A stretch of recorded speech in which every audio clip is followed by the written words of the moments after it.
Hi everyone, my name is Jamila, or if you're more familiar with my Actionist accounts on Instagram, it is Jay with the good hair. Before we go any further, please like, comment, and subscribe to my videos, and then follow me on Instagram, JAYWITDA good hair, Jay with the good hair all together. Today we're going to be doing a video about the importance of teaching critical race theory in schools, and Jay's little something popped up on my phone. Jay's little jukebox pieces of information, things that I think are really interesting about it, and things that I think should be getting taught into it if they are not. First off and foremost, the reason I am doing this, even in its entirety, and will be regularly putting out videos about critical race theory, is because I am seeing a very determined and deliberate campaign of disinformation, misinformation, propaganda, and ignorance, for lack of a better word, about what CRT actually is, what it actually does. And I think that the only way to ever combat issues like that is to be proactive, put out truthful, honest information, and educate where you can. So I am going to be making these videos. I'm going to be doing mini programs on my Instagram, and I hope that you enjoy them. Starting off, what is critical race theory, or CRT? Critical race theory is an academic concept that's been around at least as early as the 60s, at least as late as the 80s, 1890. The core idea is that racism is a social or cultural construct, and that it is not something that is natural or biological in human beings. It is not merely, and nor is it merely product of individual bias, prejudice, etc.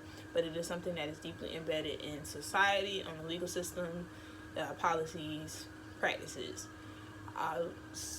Stepping off here, I am somebody who thinks that the entirety of all of these issues come from global white supremacy. So while this does primarily focus on the United States part in these issues, I think that it is important to note that people of color, especially Black people, globally suffer under these ideals that were not just created here, but were crafted in a way very unique to America. So the basic tenets of CRT emerged from a framework of legal analysis created by scholars Derek Bell, Kimberly Crenshaw, and Richard Delgado, among other people. A good example of what CRT was studied: in the 1930s, government officials literally drew lines around areas deemed poor financial risk, often explicitly based on race, the racial composition of the people living there, and banks unilaterally denied them loans, denied them to refinance their loans, basically forcing Black people out of certain neighborhoods. Redlining. Those same patterns of discriminations live on through facially race-blind policies like single-family zoning that prevents the building of affordable houses in advantaged majority white neighborhoods, and is basically modern-day segregation. It also ties into other intellectual currents, including the work of sociologists and literary theorists who study links between political power, social organization, and language. Decolonize your language, decolonize your mind. These ideas can also, like other ideas, have also come from the humanities, the social science, teachers' education. Once again, coming from somebody like me, racism can literally be found in every single aspect of society. So I wouldn't care if it was coming from an engineer standpoint, a teacher standpoint. I feel as if you can make the points many places. Once again, 1 second.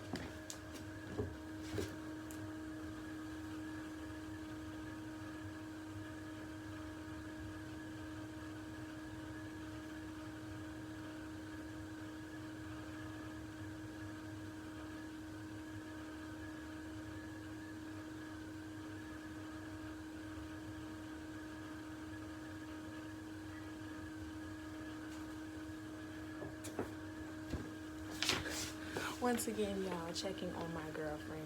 sincerely sorry. She is not feeling well, and I just want to make sure that I am being the best girlfriend possible. So because of that, my camera is about to change angles, but it's okay. I'm cute in all angles. The smile is white and pretty in all angles. So furthermore, going back to that. So what are some parts of CRT? Now, this is not something that is officially listed as CRT. The framework is very loose, and that is not a bad thing. I feel like when you have a loose framework, that gives educators a lot of leeway into how they want to design and incorporate lessons. But since, like I said, since it's loose, it is not more difficult. I am just having I want to put the time forth to ensure that I'm connecting all the dots appropriately. So that's why it's going to be multiple episodes of these. It's not going to all be one long video, and I'm going to build up my knowledge and then build up y'all knowledge. That's how we're going to do it. Sorry, y'all. Stuff just keeps popping up on my phone. So what is a part? So while not officially listed as a part of it, something that could most definitely be taught under CRT is the 1619 project. This was a journalistic project taken on by Miss Nicole Hannah-Jones, a professor at UNC. If you do not know who she is, please look her up, and please help join her and support her fight against her school, because they're not offering her tenureship due to some criticisms of this project. So what is the 69 project? It is to commemorate, first off and foremost, the anniversary of the first enslaved people to land in Virginia in the year 1619. When this came out, that was the 400th year anniversary. Pardon me. This is a re-examination of the legacy of slavery in the United States, challenging the notion that the history began in 1776. July 4th, 1776, Independence Day, which was not actually July 4th. It was like July 2nd. To this day, in college, I still do not know why people put that day. Anyways, or with the arrival of the Pilgrims, this project was employed a panel of historians with support from the Smithsonian for fact-checking, research, and development. It was also envisioned with the condition that most of the contributions, if not all, were going to be by African American contributors. A part of the August 14th, 2019 magazine issue, America Wasn't a Democracy Until Black America's Made It One, an essay by Miss Nicole Hannah-Jones.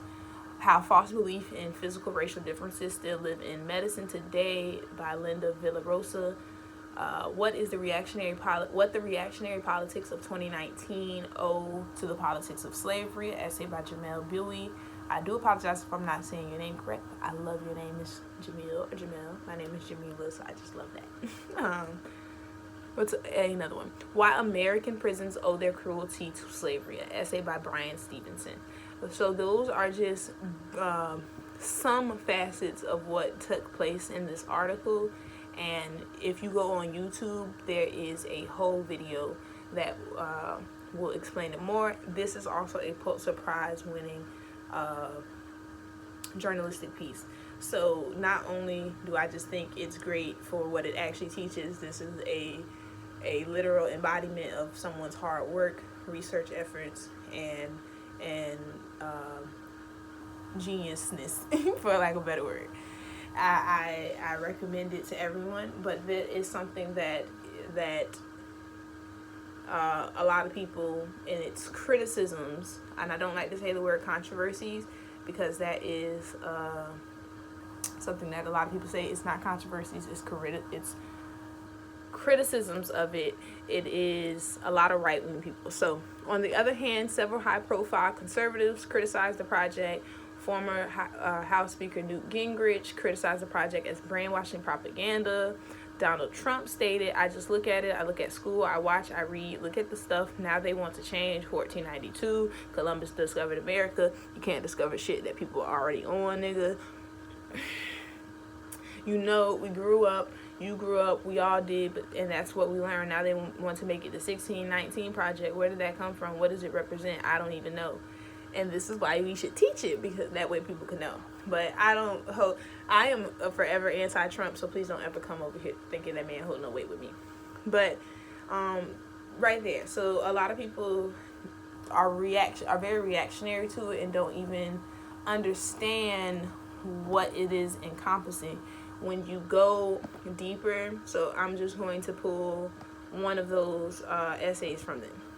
So the first one I'm going to do is just because it was the actual lady who, pardon me, it was the actual lady who got this together. Without her, we would not have what we have, so I'm going to use hers.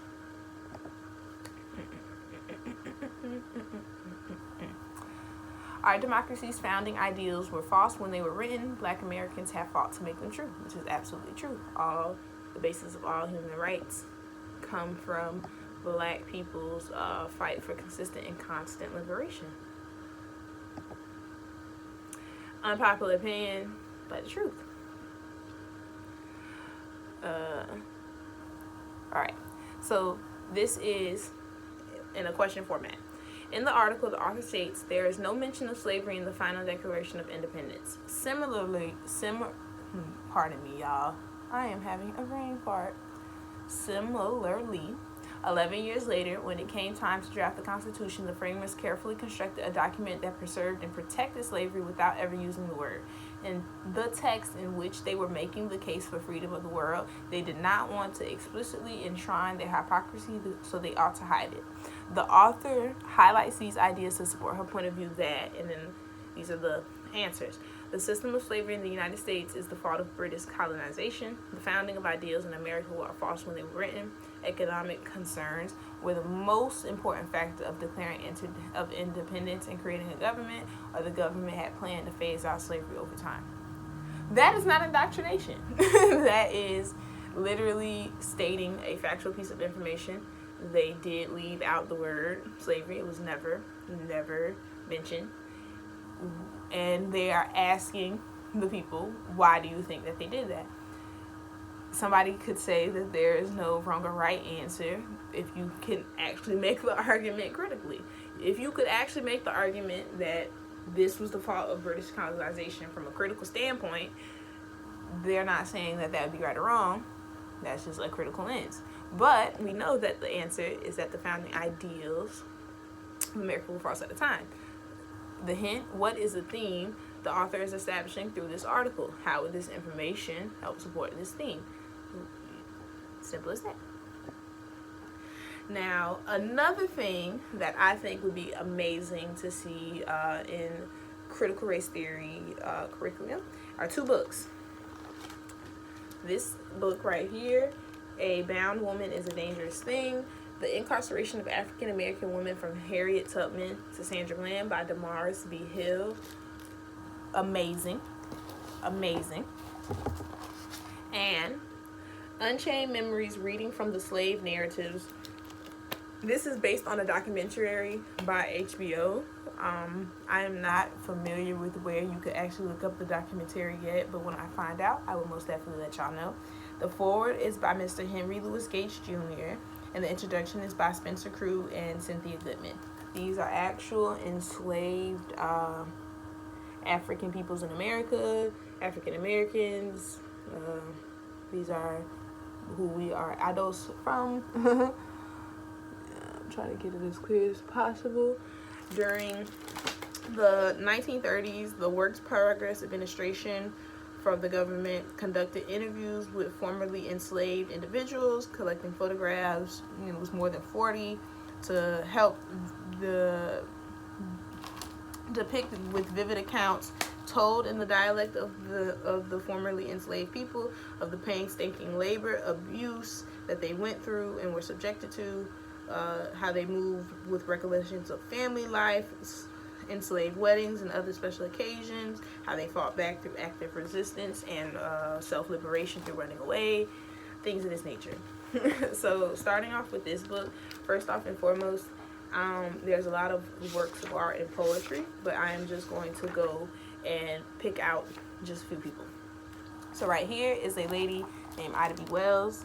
These are her and her 5 children. Pardon me, not 5 children, 4 children.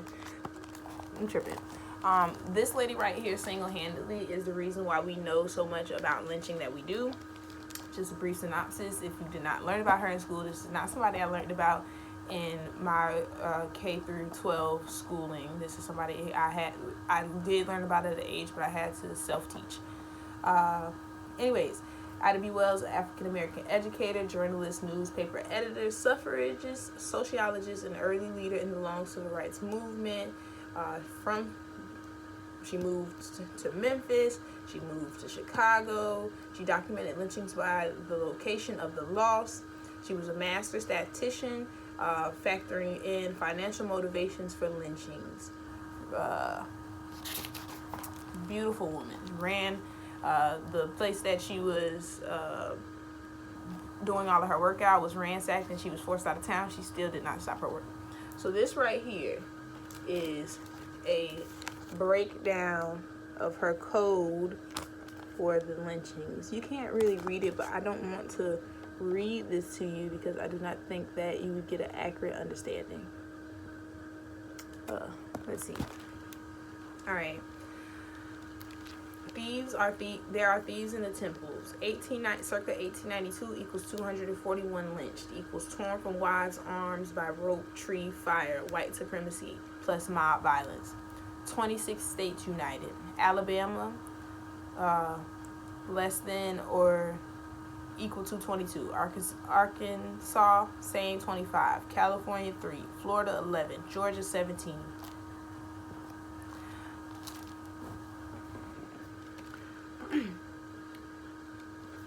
Sorry, y'all. Stuff keep popping up. Idaho, 8. Illinois, 1. Kansas, 3. Kentucky, 9. Louisiana, 29. Maryland, 1. Mississippi, 16. Missouri, 6. Montana, 4. New York, 1. North Carolina, 5. Ohio, 3. South Carolina, 5. Tennessee, 28. Texas, 15. Virginia, 7. West Virginia, 5. Wyoming, 9. Arizona Territory, 3. Oklahoma, number unknown. There are thieves in the temple. 160 Negro plus 80 others. 5 women. 2 states over the Mason-Dixon line. 1 free ? Black economic progress. Pure gold American racism and demon possession of Francis Willard Good ex Ian's. Black economic process equals lynching minus advent. It grows. And then right here. Calculations state and calculations, but this is a calculation of it. In the 162nd year, I always get confused on how they say that.